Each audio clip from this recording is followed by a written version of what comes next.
اعوذ باللہ من الشیطان الرجیم بسم اللہ الرحمن الرحیم الحمدللہ المالک الحق المبین خالق السماوات والارض والصلاة والسلام علی نبی الاکرم و رسول الاعظم سراج المنیر و بشیر و نذیر سیدنا و مولانا ابی القاسم محمد اللہم صلی علی محمد و آل محمد وعجل فرجہم اجمعین۔ الحمدللہ جعلنا متمسکین بولایت امیر المومنین و اولاد المعصومین صلی اللہ علی عالم المکین علی ابن ابی طالب و بفاطمۃ الزہراء سیدۃ النساء العالمین و بالحسن زکی عصمت المتقین و بالحسین اکرم المستشہدین و بعطرتہ المظلومین و بعلی ابن الحسین زین العابدین و بمحمد ابن علی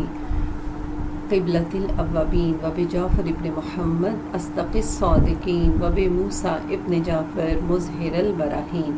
و بعلی ابن موسیٰ ناصر الدین و بمحمد ابن علی قدوۃ المہتدین و بعلی ابن محمد ازہد الزاہدین و بالحسن ابن علی وارث المستخلفین و بالحجت منتظر المہدی علی خلق اجمعین۔ اللہم صلی علی محمد و آل محمد وعجل فرجہم اجمعین۔ بسم اللہ الرحمن الرحیم والعصر ان الانسان لفی خسر الا الذین آمنوا وعملوا الصالحات وتواصوا بالحق وتواصوا بالصبر۔ سورہ عصر کے ساتھ آپ کی خدمت میں حاضر ہوں۔ آج اس سلسلے کی تیسری مجلس ہے جس میں ہم تلاش کر رہے ہیں کہ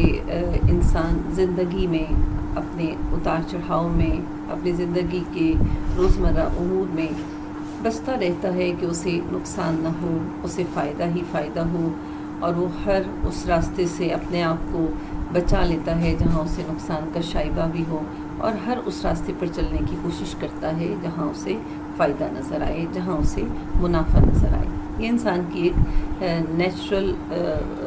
طبیعت ہے کہ وہ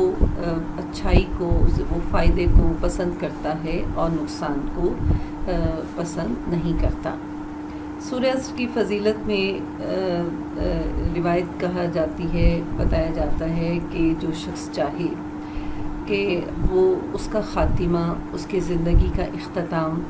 خیر پر ہو، وہ اپنی زندگی میں سورہ عصر کو بار بار پڑھتا رہے۔ جتنی کثرت سے وہ تلاوت کرے گا اتنا ہی اس کا خاتمہ جو ہے وہ خیر پر ہوگا۔ پروردگار عالم کا شکر ہے کہ ہم قرآن پاک کے اس علوم کے ذریعے اپنی زندگی میں موجود نقصان کی نشاندہی